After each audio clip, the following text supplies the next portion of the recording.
नमस्कार, आप देख रहे हैं न्यूज़ वन इंडिया। मैं हूं आपके साथ पंकज यादव। करते हैं बुलेटिन की शुरुआत, जहां पर लखनऊ से बड़ी खबर सामने आ रही है। फोन नहीं उठाने के मामले में सियासत अब तेज हो चुकी है। अखिलेश यादव को मायावती ने दिया है करारा जवाब। इतने साल बाद क्यों अखिलेश दे रहे हैं सफाई?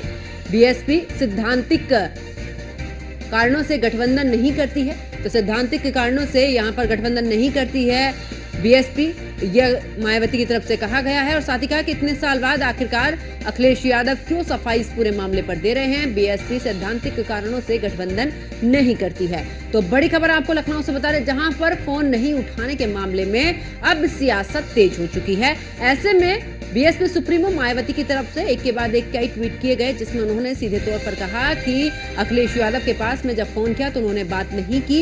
इतने सालों के बाद आखिरकार अखिलेश यादव अब इस पर सफाई क्यों दे रहे हैं। साथ ही उन्होंने आपको बता दें कि इस दौरान जिक्र भी किया जब गठबंधन हुआ, और साथ ही कहा कि पूरे तरीके से निभाने की कोशिश बीएसपी की तरफ से की गई, लेकिन समाजवादी पार्टी ने कोई भी निभाने का यहां पर काम नहीं किया, और यही वजह रही है कि गठबंधन टूटा है। ऐसे में आखिरकार अब अखिलेश यादव क्यों इस दौरान सफाई दे रहे हैं, तो बड़ी खबर आपको बता रहे, जहां पर आपको बता दें कि बीएसपी सुप्रीमो मायावती ने इस दौरान अखिलेश यादव को लेकर भी यहां पर ट्वीट किया, और साथ ही तंज कसते हुए उन्होंने सीधे तौर पर जो सफाई अखिलेश यादव की तरफ से दी जा रही है फोन को लेकर, उसको लेकर सीधे तौर पर यहां पर कई सवाल खड़े किए। उन्होंने फोन नहीं उठाने के मामले में फिलहाल अब सियासत तेज हो चुकी है, तो बीएसपी सुप्रीमो मायावती ने अखिलेश यादव को यहां पर करारा जवाब दिया है। उन्होंने कहा कि आखिरकार इतने सालों के बाद क्यों इस मामले को उठाया जा रहा है और क्यों अखिलेश यादव इस पर सफाई दे रहे हैं।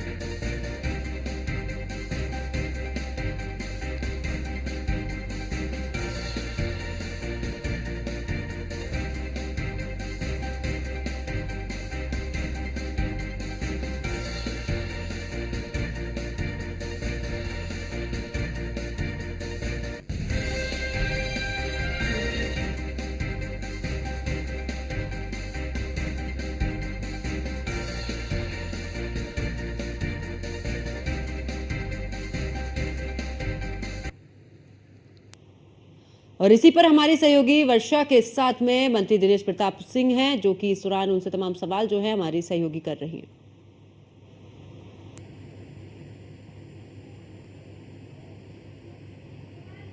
बिल्कुल वर्षा, इस दौरान अगर बात करें, क्योंकि अब आखिरकार ये जो मुद्दा है, अखिलेश यादव ने जिस तरीके से फोन को लेकर सफाई दी, इस पर अब मायावती सीधे तौर पर जवाब भी दे रही है और सीधे तौर पर कह रही कि आखिरकार अब फोन का मुद्दा क्यों उठाया जा रहा है। प्रताप सिंह जी हमारे साथ हैं। सर, मायावती अब फिर से 2019 की गाथा गा रही हैं कि अखिलेश यादव से कोई वो नहीं हो, समन्वय नहीं हो पा रहा था। मैं समझता हूं कि अखिलेश यादव जी से ज़्यादा अनुभव, योग्यता, आयु समाजवादी पार्टी से बड़ी पार्टी बहुजन समाज पार्टी है।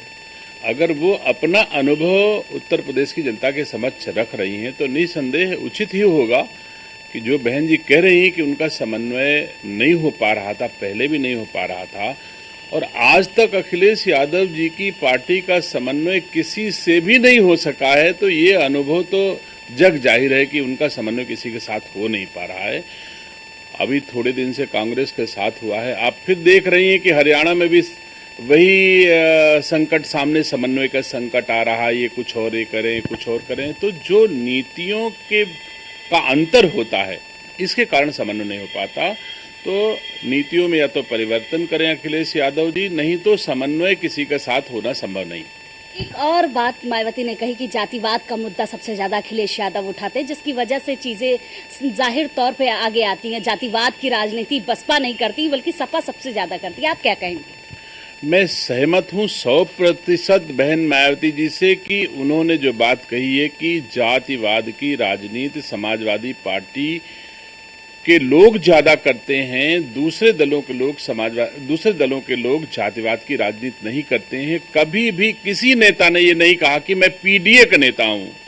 अपने आप जग जाहिर है कि पीडीए का नेता माने क्या होता है। जो नेतृत्व करेगा उत्तर प्रदेश की सीमा के भीतर, चाहे जिस जाति के लोग होंगे, उनका प्रतिनिधित्व करेगा, उनका सम्मान करेगा, उनकी इज्जत करेगा, उनके काम करेगा। लेकिन ये कहना है कि मुझे केवल इतने लोगों का काम करना, इतने का नहीं काम करना, इन जातियों का करना, इन जातियों का नहीं करना, तो ये क्षमता तो अखिलेश यादव जी में है। भगवान सद्बुद्धि दे उनको कि सबका साथ सबका विकास लेकर के चले, तभी राजनीति संभव है। ऐसा नहीं हो सकता। ये अंग्रेजों ने किया था डिवाइड एंड रूल, समाज को बांटेंगे, राज करेंगे, और वो काम अखिलेश यादव जी कर रहे हैं। भगवान उनको सद्बुद्धि दे कि इससे बचें। एक अंतिम सवाल कि अखिलेश यादव का एक और बयान था कल कि मठाधीश और माफिया में कोई अंतर नहीं। आप क्या कहेंगे, क्या ऐसा है? हमारे देश का एक एक व्यक्ति इस चीज को जानता है कि हमारी संस्कृति, हमारे संस्कारों में मठों का, मंदिरों का, भगवान का, सनातन धर्म का कितना महत्व है। आप कह के देख लीजिए, कहा है तो खामियाजा भी भुगतना पड़ेगा। मठ का मतलब कोई राजनीतिक व्यक्ति नहीं होता जो उसके ऊपर उंगली उठा दे कि हाँ मठ है और ये ऐसे कर रहे होंगे। मठ तो, अब ये बात अलग है कि हमारे मुख्यमंत्री जी अपने दायित्वों का निर्वहन कर रहे हैं, मठ का अलग दायित्व निर्वहन कर रहे हैं, राजनीतिक सेवा का अलग दायित्व निर्वहन कर रहे हैं। वो मठ को राजनीति से कभी नहीं करते। किसी मठ के आदमी को टिकट दे करके उन्होंने चुनाव लड़ाया क्या? मठ के माध्यम से कोई चुनाव लड़ाया क्या? नहीं, ऐसा कोई काम नहीं करते हैं। तो उनको राजनीति और मठ के साथ जोड़ करके कहना और यहाँ तक कह देना, माफिया कह देना, मैं नहीं समझता कि समाजवादी पार्टी से ज्यादा माफिया आज भी किसी दूसरे दल में नहीं हो सकते। जितना माफिया राज, गुंडा राज जो भी जन्म लिया है, जिसकी पहचान हुई है, वो केवल समाजवादी पार्टी की सरकार में हुई है। तो उचित होता कि अगर किसी को आईना दिखाया जाए तो पहले खुद देख लिया जाए, तब कहना चाहिए उनका। बहुत बहुत धन्यवाद आपका। तो देखिए, ये मंत्री दिनेश प्रताप सिंह थे जिन्होंने साफ कहा है कि इस बार जिस तरह से समन्वय स्थापित करने की बात मायावती ने कही थी, वो साफ हो चुकी है कि इनका समन्वय किसी के साथ नहीं हो सकता। ना वो सपा का समन्वय जो कांग्रेस के साथ चल रहा है, उसमें हरियाणा को लेकर जो खटास चल रही है, उसके साथ ही साथ जो बीएसपी का समन्वय हुआ था, उसको लेकर भी साफ कह दिया गया है। बिल्कुल वर्षा, लेकिन ऐसे में जिस तरीके से बीएसपी सुप्रीमो मायावती की तरफ से बार बार, यानी कि पहले गठबंधन को लेकर भी सवाल इस दौरान उठाए, उन्होंने कहा मैंने तो जब जब गठबंधन किया तब तब निभाने की कोशिश की, लेकिन ऐसे में आखिरकार अखिलेश यादव की क्या रणनीति समझ में आ रही है वर्षा? क्योंकि अब आकर एक बार फिर से फोन वाला मुद्दा उठा देना।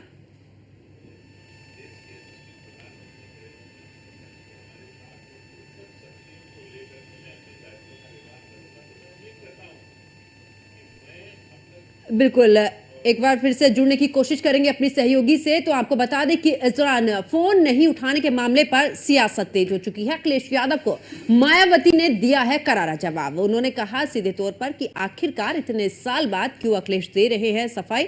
और ऐसे में आपको बता दें कि अखिलेश यादव ने तमाम और भी बातों का जिक्र किया, लेकिन जब हमारी सहयोगी ने कैबिनेट मंत्री दिनेश प्रताप सिंह से बात की तो उन्होंने ये भी कहा कि किसी को आईना दिखाया जाए तो पहले खुद आईना देख ले, क्योंकि जिस तरीके से अखिलेश यादव ने मठ और मठाधीश के अलावा यहां पर माफिया, तीनों की तुलना एक साथ में कर दी और ऐसे में अब सियासत और भी गर्मा गई है। तो कैबिनेट मंत्री ने सीधे तौर पर कहा कि पहले खुद आईना देखें जब दूसरों को दिखाएं।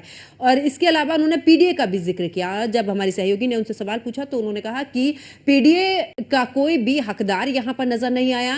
जब लोकसभा का चुनाव का प्रचार हुआ उस दौरान हर एक पार्टी ने अपने अपने हिसाब से जनता के बीच में जाकर उन्हें गुमराह करने का काम किया। विपक्ष पर इस दौरान निशाना साधते भी इस दौरान नजर आए हैं। तो ऐसे में मठ का मतलब कोई राजनीतिक बात नहीं है, यह भी उनकी तरफ से कहा गया। और साथ ही किसी को आईना दिखाया जाए तो पहले खुद उसे जरूर देख ले, यह अखिलेश यादव पर सीधे तौर पर उन्होंने तंज कसते हुए कहा है। और हमारी सहयोगी वर्षा शाही एक बार फिर से हमारे साथ में जुड़ चुकी हैं। वर्षा, क्योंकि अभी आप जिस तरीके से कैबिनेट मंत्री से सवाल कर रही थी, उन्होंने सीधे तौर पर कहा कि पहले खुद आईना देखें तब दूसरों को आईना दिखाएं। अखिलेश यादव पर दो टूक वो बोलते हुए नजर आए। और ऐसे में क्योंकि मायावती ने भी सीधे तौर पर कहा है कि हमने जब गठबंधन किया उसे निभाने की कोशिश की और सैद्धांतिक रूपों से बीएसपी चलती है और उन्हीं सिद्धांत की बातों का जिक्र मायावती ने अपने ट्वीट में भी किया है।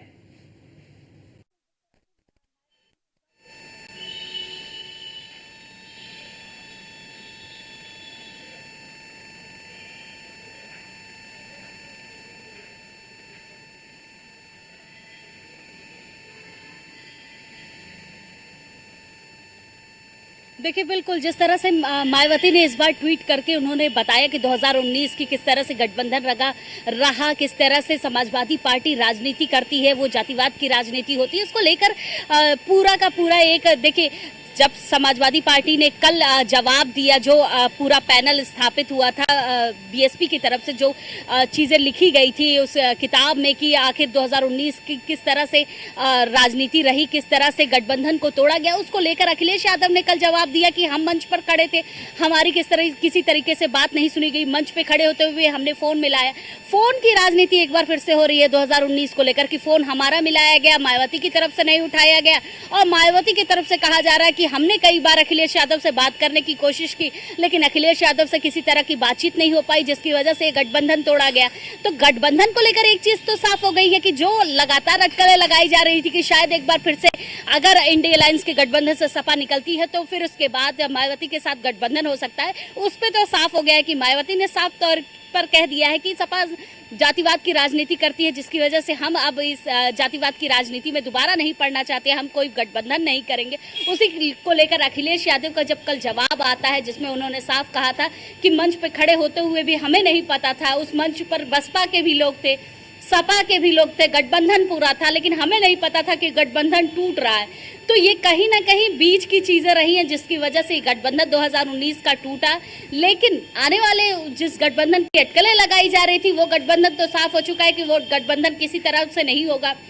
जिस तरह से दिनेश प्रताप सिंह ने भी साफ तौर पे कहा कि समाजवादी पार्टी का गठबंधन इससे पहले जिस तरह से बसपा से रहा, आपसे समन्वय उन लोगों का स्थापित नहीं हो पाया, 10 सीटें समाजवादी के पास, 5 सीटें बसपा के पास होने के बावजूद भी वो गठबंधन नहीं चल पाया। लेकिन अब जिस तरह से कांग्रेस के साथ गठबंधन है, ये भी साफ हो चुका है कि ये गठबंधन बहुत दिन तक नहीं चलने वाला है, क्योंकि देखिए जिस तरह से समाजवादी पार्टी की पीडीए की राजनीति लगातार देखने को मिल रही है, पीडीए का एक नारा दिया जा रहा है, जातिवाद का नारा दिया जा रहा है, उसी को लेकर मायावती ने साफ कर दिया है कि पीडीए और जातिवाद के नारे पर हम नहीं चलते। आपसी समन्वय में जिस तरह से चीजें रही हैं, जिस तरह से 2019 की राजनीति रही है, उसको लेकर अब अटकलें साफ हो चुकी है कि राजनीति अलग बात है, बातें अलग बात है, जो एक जैसे देखने को मिल रही थी।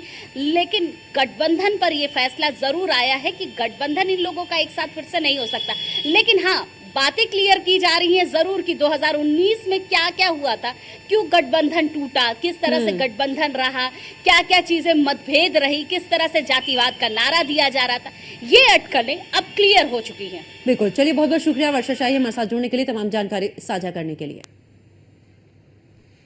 समाजवादी पार्टी के जो परंपरागत इनके समर्थक हैं, उनके बारे में आम चर्चा रही है, और अगर उठा के आप सर्च करें गूगल को या किसी अन्य जानकारी को, कि दलितों पर सबसे ज्यादा उत्पीड़न के केस समाजवादी पार्टी समर्थकों पर रहे हैं, और समाजवादी पार्टी के शासनकाल में उनके उत्पीड़न पराकाष्ठा पर पहुंची है।